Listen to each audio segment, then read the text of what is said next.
Salut les amis et bienvenue sur ma chaîne Qualité pour tous les amoureux du gospel et du jeu simple et professionnel au piano. Je suis heureux de vous retrouver sur cette chaîne après un long moment d'absence.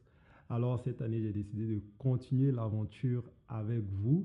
Voilà, j'ai reçu plein de vos messages, je vous ai manqué et beaucoup m'ont félicité pour ma méthode d'explication, de cours et beaucoup en sont passés à des étapes plus avancées. Je remercie le Seigneur pour ça. Alors cette année, je vous souhaite mes vœux les meilleurs, une bonne santé, beaucoup d'argent et surtout que le Seigneur vous accorde la force de pouvoir bosser, de pouvoir atteindre le niveau professionnel que vous voulez atteindre. Alors aujourd'hui, vu que c'est une reprise, j'ai décidé d'aborder tout ce qui est harmonie essentielle pour un jeu professionnel au piano.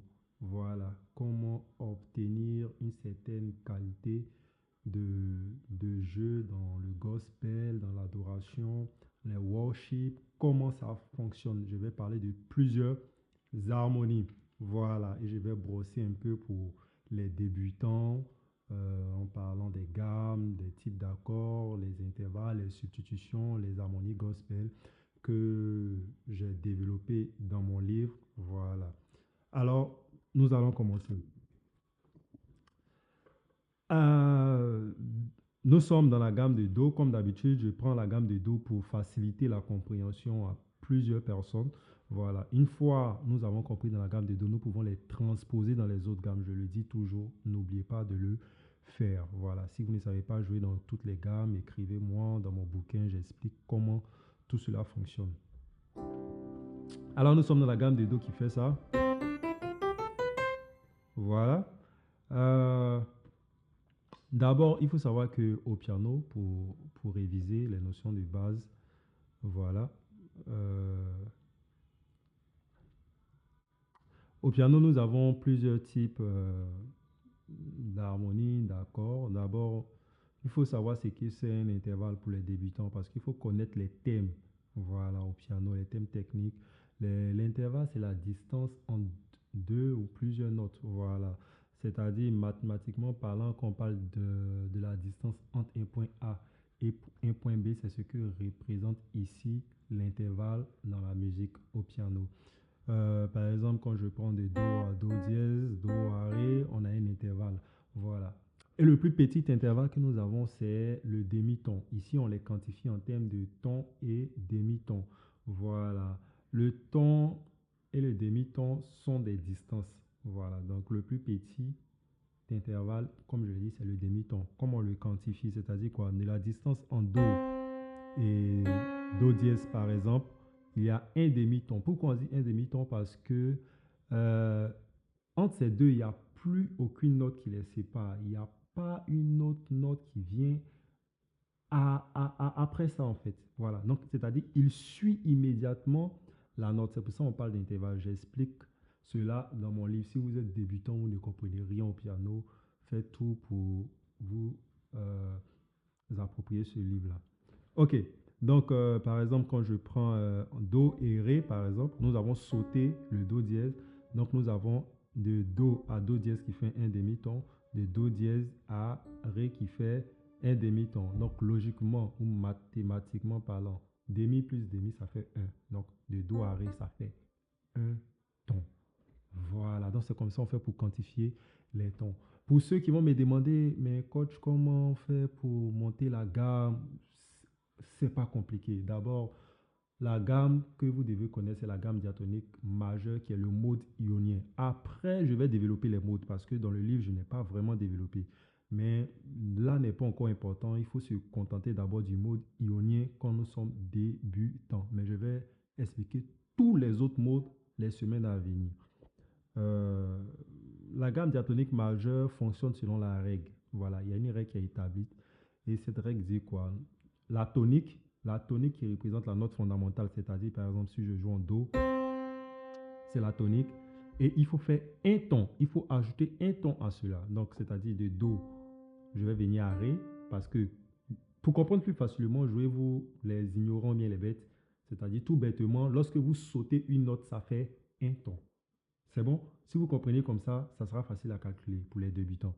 Donc de Do à Do à Ré, on a sauté cette note, donc on a un ton. C'est bon? Donc la règle dit quoi? On a tonique, un ton, un demi-ton, un ton, un ton, un ton et un demi-ton, tout simplement. Donc, c'est-à-dire, dans cette règle-là, je vais afficher la règle sur l'écran comme vous le voyez. C'est-à-dire, après Do, on va sauter un ton qui vient Ré. Après Ré, on va sauter encore un ton, c'est-à-dire, je vais sauter le Ré dièse qui est Mi.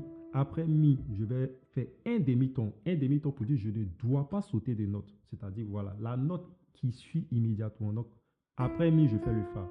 Après Fa, je fais un ton. C'est bon, Sol, parce que j'ai sauté le Fa dièse. Donc, après Sol, je fais un ton qui est le La, parce que je saute le Sol dièse. Après le La, je fais le Si, un ton, parce que je saute le Si bémol. Et après ça, je fais le Do. Après Si vient immédiatement Do. On fait un demi-ton, comme la règle l'indique au tableau. Et ça, c'est pour le mode ionien, parce que c'est le mode le plus joué, c'est le mode qu'on reconnaît. Les modes, c'est pour faire des changements, un peu ce qu'on appelle des changements intermodaux. Ça, c'est pour donner plus de punch à la chanson. Mais ça, c'est juste pour vous rappeler ces principes-là, pour ceux qui ne savent pas former la gamme. Ensuite, après la gamme, qu'est-ce que nous avons? Nous avons les accords. L'accord, c'est quoi? Un accord, c'est un assemblage de minimum 3 notes. C'est-à-dire, lorsque nous avons 3 notes, on forme directement un accord. C'est-à-dire, pour parler d'accord, il faut minimum 3 notes. Ou au-delà, c'est ce qui forme un accord. C'est-à-dire, si tu as ça, comme ça, c'est pas un accord. Voilà. Voilà, ce ne sont pas des accords. Voilà. Ce sont des intervalles. Quand tu fais comme ça, encore, ce sont des intervalles. On va en parler des intervalles des tiers, des intervalles des quartes. On va en parler. Mais déjà, il faut savoir c'est quoi un accord. Un accord, il existe plusieurs types. Un accord à 3 voix est appelé triade. Voilà, je vous explique tous ces thèmes parce c'est important de savoir quand on débute au piano. Une triade, d'abord, vu que nous sommes dans le mode ionien qui est la gamme majeure, quand on parle de mode ionien, c'est-à-dire le mode de Do. C'est-à-dire c'est à partir de Do là qu'on a fait comme ça. Voilà, c'est à partir de cette note on a monté la gamme. Voilà, donc c'est le mode ionien qui est le mode de Do. Donc, pour former un accord majeur, on parle de tonique, tierce et quinte. C'est-à-dire tonique pour dire la première note, tierce pour parler de la troisième note et quinte pour parler de la cinquième note. Ces thèmes techniques-là, vous devez être capable de les employer régulièrement. Ce sont des thèmes techniques. Arrêtez de parler comme si vous n'êtes pas des musiciens. Voilà, on parle ici en termes de system number. Vous allez entendre ça beaucoup quand chez les Américains, system number. Eux, ils fonctionnent comme ça. Souvent, vous êtes en train de jouer du gospel, vous allez entendre 3, 4, 5. Ça veut dire quoi? Ça veut dire je fais la tierce, la quarte, la quinte. Voilà. Donc, vous allez entendre comme ça. Voilà. Donc, ça va vite. Donc, si vous n'avez pas ce genre de thème en orchestre, ça peut fatiguer. Voilà. Donc, en termes de system number, lorsque nous avons pris la gamme diatonique, nous avons Do, la tonique qui est la première note, Ré qui est la seconde note qui forme en système number 2, la tierce qui est la troisième note qui est le 3, la quarte qui est la quatrième note qui est le Fa, la quinte qui est la cinquième note qui est Sol, la sixte qui est la sixième note bien sûr qui est La, la 7, la septième ou la sensible bien sûr, on l'appelle la septième ou la sensible qui est la septième note de la gamme. Et on revient à l'octave. On parle d'octave lorsque nous avons un intervalle de 8 notes. Elle vient pour boucler l'intervalle. Voilà. Donc, par exemple, de Do à Do, ça fait un octave. On parle d'intervalle. Vous allez entendre souvent, je veux un piano de 4 octaves, j'ai un piano de 3 octaves. C'est ça. Pour compter ces octaves, vous faites la note A à la prochaine note A ou la note B à la prochaine note B. Voilà. C'est comme ça, il faut comprendre. Ça, c'est un octave. Voilà. Alors, un accord est constitué de la tonique, de la tierce et de la quinte. Donc, c'est-à-dire quoi?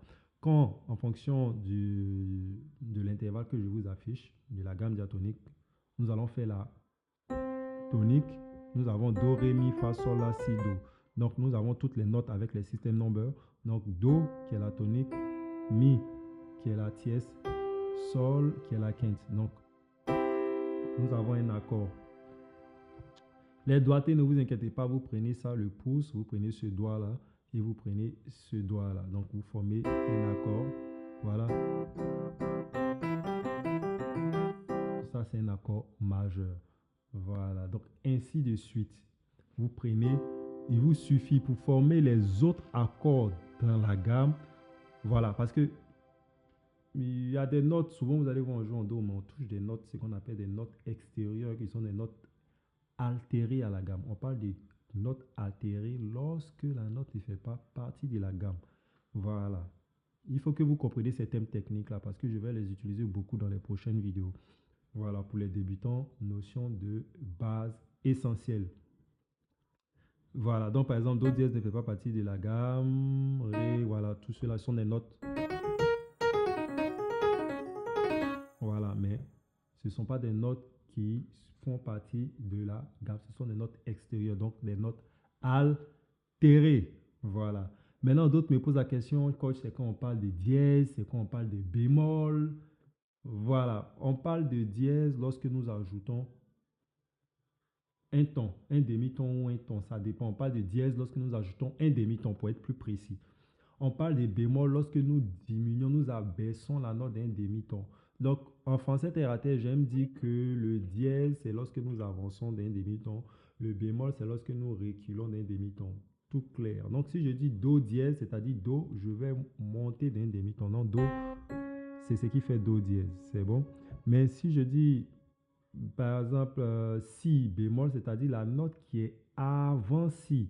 C'est bon? La note qui est juste avant Si. Le demi-ton, bien sûr. Donc, Si bémol. Donc, on peut jouer sur ces thèmes-là. Le même Si bémol peut s'appeler La dièse dans le contexte où on parle de la note qui suit immédiatement là, le demi-ton qui suit, qui est en avant.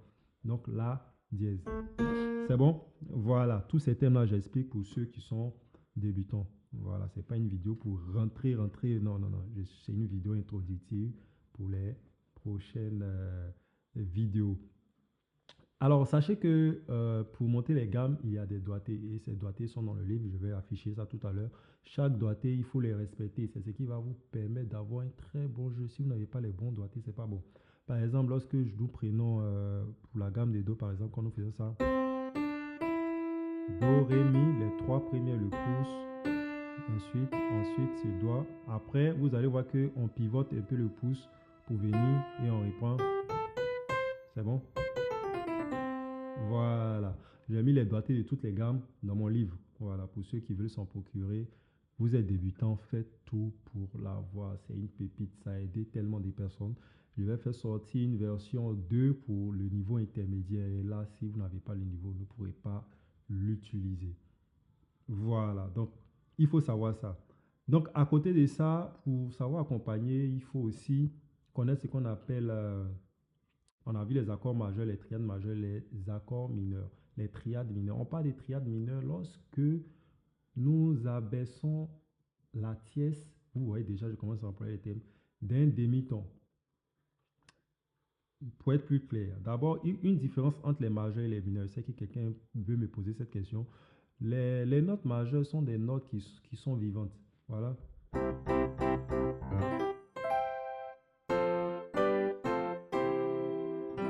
Voilà, ce sont des notes qui sont vivantes. Ça, on ne sent pas la mélancolie, mais remarquez que lorsque je place un accord mineur, vous voyez même l'aspect du visage peut parfois changer. Voilà, c'est étrange, c'est triste, voilà.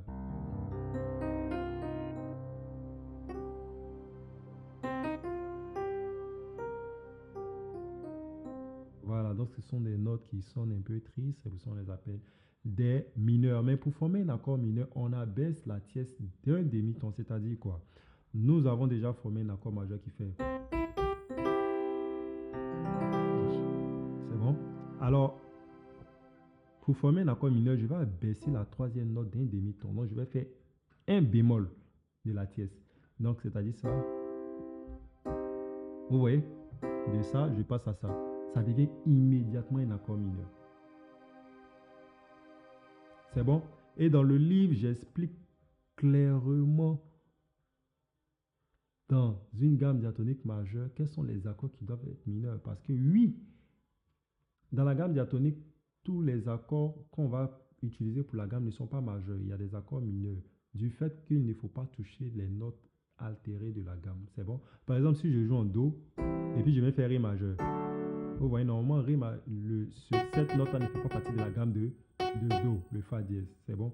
C'est pour ça qu'il y a des règles. Dans la gamme diatonique majeure, la tonique, c'est-à-dire la note fondamentale, elle est majeure. La seconde, elle est mineure, bien sûr. Donc, la tierce est également mineure. C'est bon? La sixte, elle est mineure. La septième, elle est diminuée. Encore, c'est quoi une triade diminuée? On parle de triade diminuée lorsque nous abaissons la tierce d'un demi-ton. Nous abaissons également la quinte d'un demi-ton, ce qui devient un accord diminué. C'est l'explication du thème clair. C'est-à-dire, nous avons par exemple Do.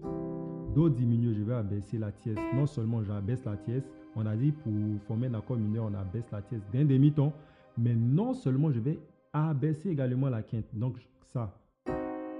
Donc, de là, je vais abaisser le Mi d'un demi-ton, un bémol. Maintenant, le Sol, je vais aussi l'abaisser d'un demi-ton.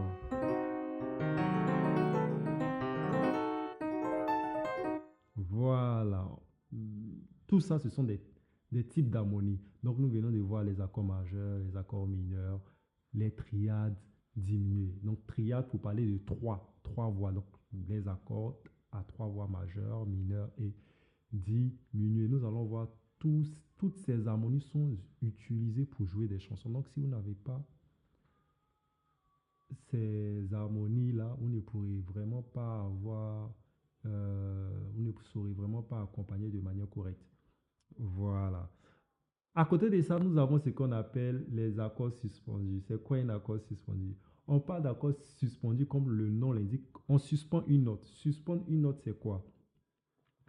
C'est retenir la note là. On a l'impression de retenir pour atterrir sur une note. C'est bon? Voilà. Par exemple, quand je prends le Do, quand on parle de Do sus, les suspendus d'ordre 2 et les suspendus d'ordre 4. On parle de suspendu 2, par exemple Do sus 2, lorsque la tierce là, on va la suspendre sur le second degré. Donc, c'est-à-dire si j'ai Do majeur, je vais suspendre la troisième note sur le second degré.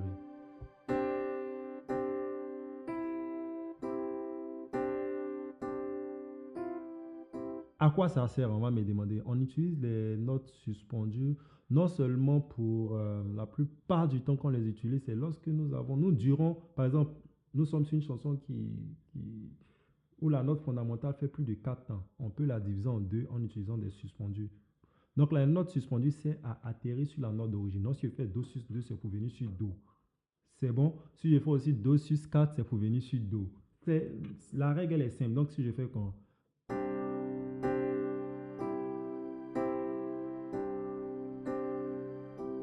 Ou bien Do sus 4 pour dire je vais suspendre la troisième note sur la quatrième note. Donc c'est-à-dire si j'ai Do sus 4 pour dire je quitte de... Je me fais Mi, je vais suspendre sur Fa.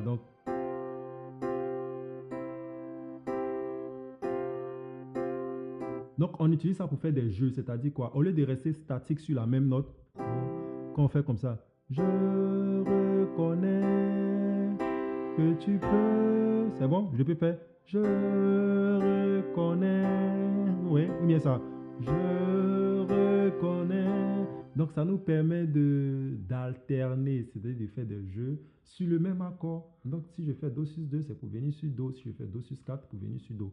Pareil dans toutes les gammes. Hein. Voilà.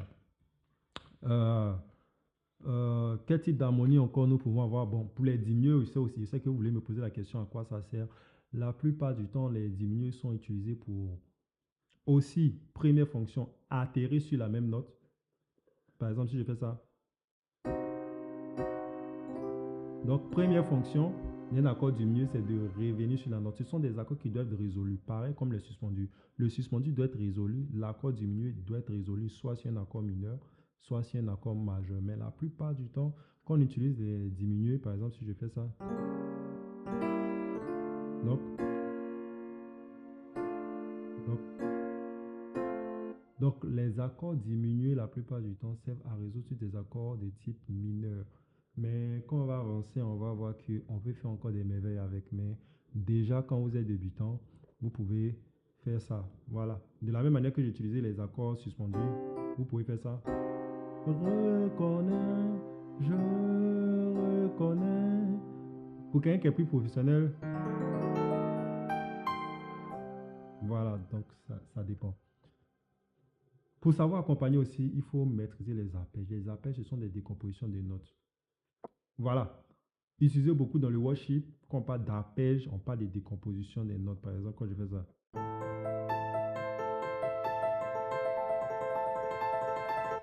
Voilà. On veut essayer de faire parler les notes. Voilà. Il faut faire parler les notes. C'est très important. La mélodie est très importante. Voilà. Il faut garder la mélodie. À côté de ça, nous avons ce qu'on appelle les, les tétrades, c'est-à-dire les accords à quatre voix. Voilà, les accords à quatre voix, nous avons les septièmes majeurs, les septièmes diminués, voilà, les septièmes mineurs, tout type, les neuvièmes, tout ça, ce sont des accords à quatre voix. On a des accords, ce qu'on appelle des accords tendus. Quand on parle, vous entendez des accords tendus, ce sont des accords qui ne se contiennent pas dans un seul octave. Par exemple, bon, accord septième, deux types. Nous avons les accords septièmes majeurs, les accords septièmes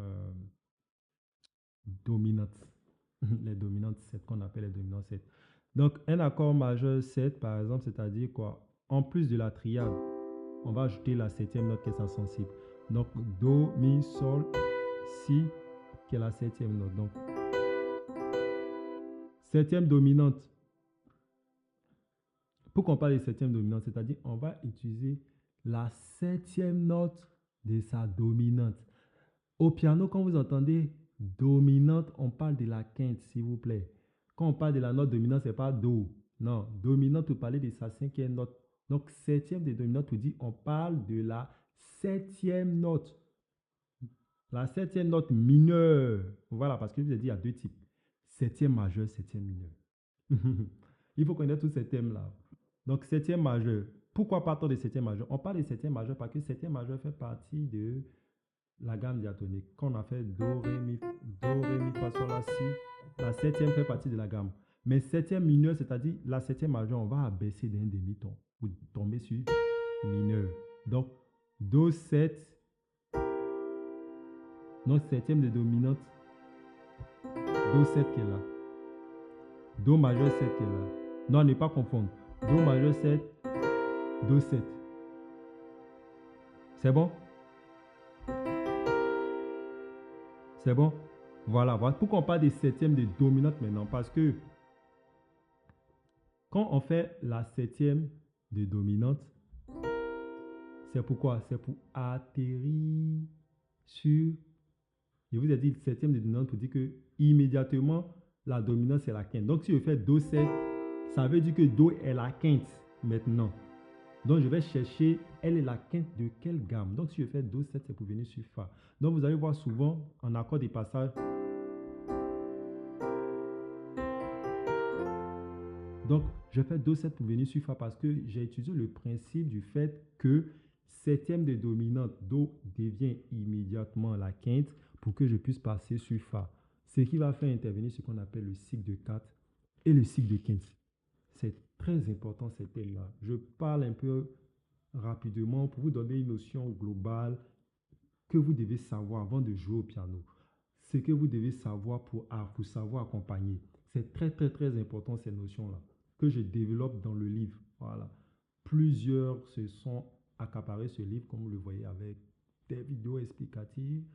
Et je vais faire sortir le tome 2 encore pour aller plus en profondeur, parler des styles, du plein de trucs. Pour cette année, je vous réserve beaucoup de surprises. Voilà, donc septième de dominante vous dit que on parle du septième de la quinte. C'est bon? Donc, par exemple, nous sommes en Do. Quelqu'un me dira, si je fais Sol 7, on fait l'exercice ensemble. Donc, Sol 7, Donc, si je fais sol 7, c'est pour atterrir sur quoi? Donc, sol 7, sol déjà, c'est la quinte, c'est déjà bon. Donc, septième de dominant de 7. Septième de dominant de sol, pardon. Donc, on a sol, la gamme de sol qui fait.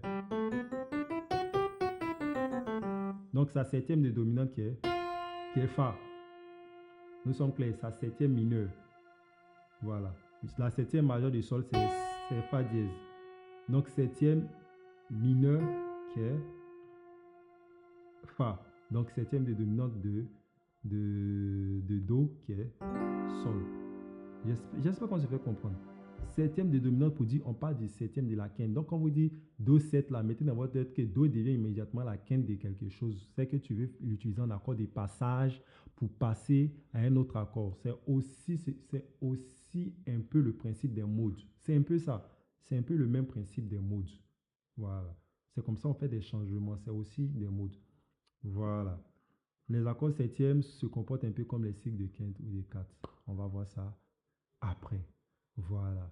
Donc, ce sont ces notions-là qu'il faut savoir. Et aussi, vous allez entendre parler beaucoup de drop, les accords, les voicing de drop, parce qu'au gospel, on parle beaucoup voicing. C'est quoi un voicing? Voilà, ce sont des emprunts de plusieurs harmonies, des accords. Ce sont des emprunts, ça a un mode de fonctionnement. Voilà, donc vous pouvez entendre, bon, comment ça sonne. Bon, je peux prendre ça.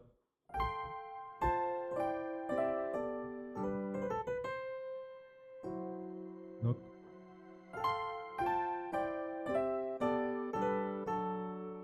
voilà, ça, ce sont des drops. Oui, bien.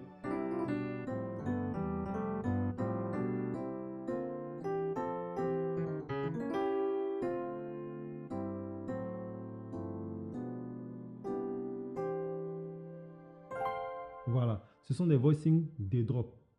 Beaucoup utilisés dans le gospel. Ça, il n'y a rien à dire. Beaucoup utilisés dans le gospel.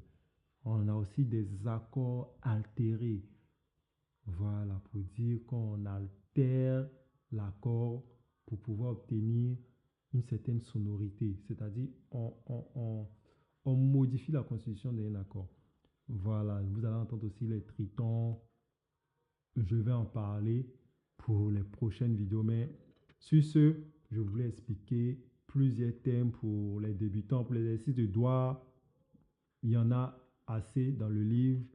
Comment faire pour jouer dans toutes les gammes, je l'explique également dans le livre. Alors, mettez plus ou moins les thèmes que vous voulez que j'aborde dans les prochaines vidéos, afin que je puisse avoir une longue liste pour pouvoir chaque semaine poster une vidéo pour vous aider. Sur ce, on se dit à bientôt.